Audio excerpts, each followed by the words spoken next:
Pope Francis has approved allowing priests to bless some same-sex couples. This is a new document. Yes, so Pope Francis have done it again. Yes. He first said priests can forgive abortion.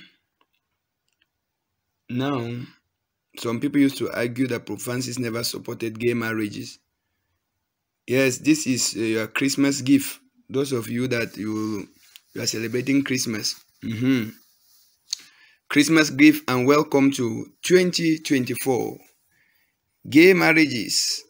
There are so many things that are going on fight in Cameroon. People are confused.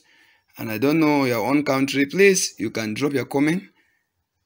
Listen for yourself and we'll come back at the end.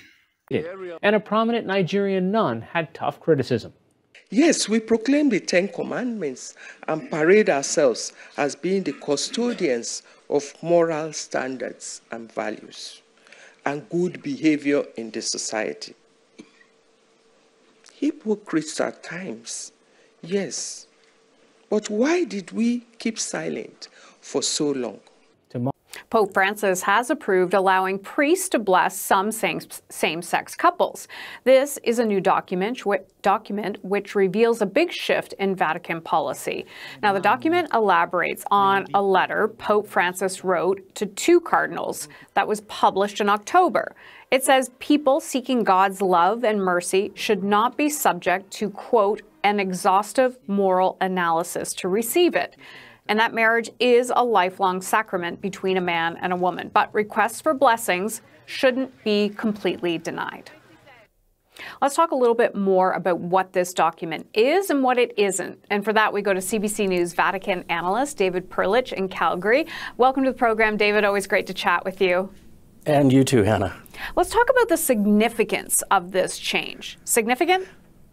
Very. It's been quite a morning on Catholic Twitter, as you can imagine. Really?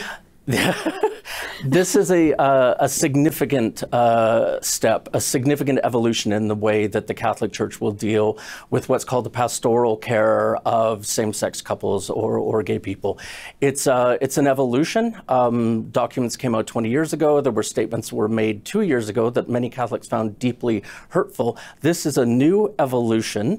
While it very, very clearly reiterates that this is not marriage, nor is it equivalent to marriage, it does allow, on the local level, a parish priest to decide if he would like to offer a blessing to a same-sex couple, as you said in the intro. So that is a deeply significant thing after a few years ago in which we were told that that would not be happening.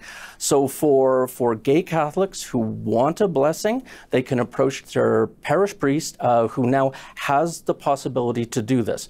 But it won't be a formal process. It'll be the priest deciding, having spoken to the couple, deciding if he wants to offer this. So is this a move towards potentially that formal process, that formal marriage, or is that too far?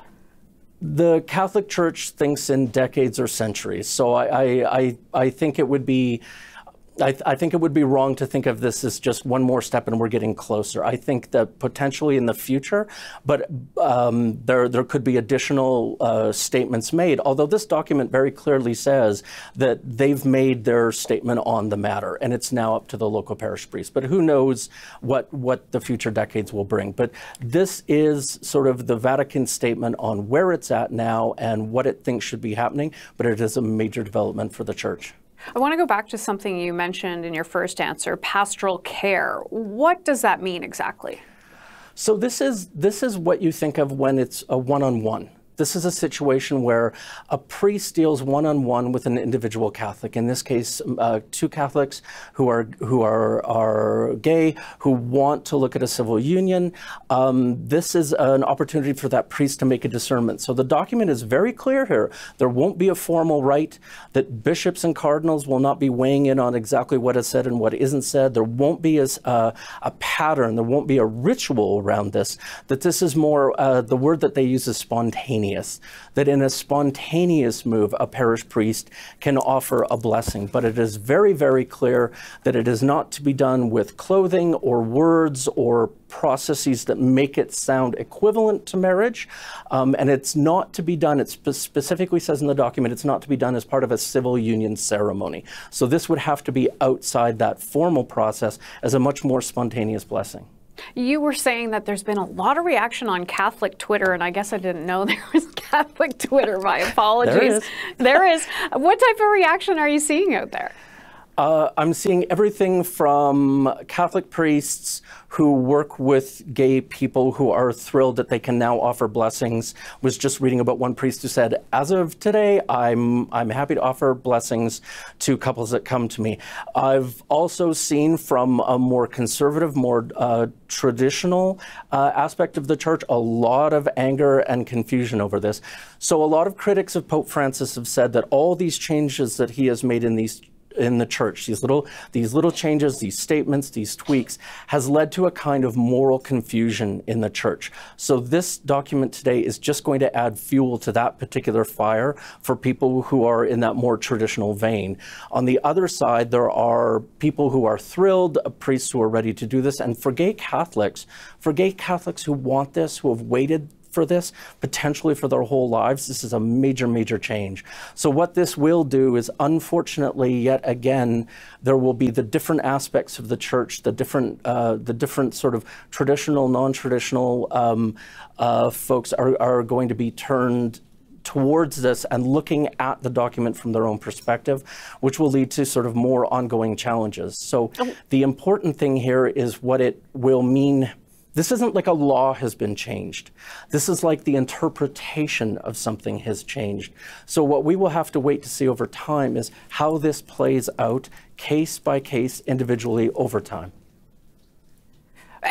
Okay, just quickly before I let you go, the Pope turned 87 yesterday. What does this mean for him? And I don't have a lot of time. I'm sorry, David. No problem. This is part of Francis's ongoing push to make the church more compassionate, the church more open, the church more welcoming to people that, to use his words, were particularly on the margins previously. So this is part of what is sometimes called the Francis Revolution in the Vatican. It is part of a journey for him, one more step, a very important step for some, but just a continuation of what we've seen from Pope Francis since the day he stepped out on the balcony. David Perlich in Calgary, always pleasant chatting with you. It's lovely. Have a good day. You too. We turn overseas tonight and to Rome, and global headlines at this hour over what Pope Francis declared today, presiding over Mass in St. Peter's Square. Just 24 hours after our exclusive visit to the Vatican, his new message to America before his visit here. Tonight, though, he is tackling a highly charged, highly personal issue, abortion, saying women who have had abortions can be forgiven, saying he understands the pressure women feel, the scars abortion leaves on their hearts. And tonight, right here, what he said to a single mother right here in the U.S. during our time with the Pope that had her in tears. Inside the Vatican walls, Pope Francis told us he is ready for his trip to the United States. And tonight, on the eve of his historic visit, he's making global headlines when it comes to forgiving women who have had an abortion. Declaring today he will allow priests in this upcoming year of mercy to absolve women of the sin of abortion if they repent, in his words, with contrite heart. Saying he's aware there are many women who feel they have no choice. I have met so many women who bear in their heart the scar of this agonizing and painful decision, he wrote. I am well aware of the pressure that led them to this decision. I know that it is a moral ordeal. Tonight, the Vatican making it clear forgiveness for abortion does not mean the church condones it. And Pope Francis making that clear during our time with him. During our conversation with Americans in 3 different cities, he was listening to a single mother, Rosemary from Los Angeles, who told him this. I've made some mistakes as a person, as a mother. I felt guilty at times and ashamed. Gracias, Rosemary. He thanks her and offers a personal message. Pero te digo una cosa. You are a courageous woman, he says, because you brought your daughters into the world. You could have killed them in your womb, but you respected life. Anda con la frente alta. Telling Rosemary to walk with her head held high. She wiped away the tears, hugging her daughters after the Pope acknowledged her struggles and her strength. And then her daughter revealing this to us, what she had carried all along with her just in case. Just in case if I bump into the Pope one day, I carry questions that I wrote down in my binder. Carrying questions for the Pope in her binder, and she got the chance as we were right there at the Vatican with the Pope. And a reminder, Friday night, a special edition of 2020, the Pope and our virtual papal audience with Americans in 3 different cities, their questions for the Pope, their moments with Pope Francis, and our time inside the Vatican, what he revealed. Friday night at 10, right here.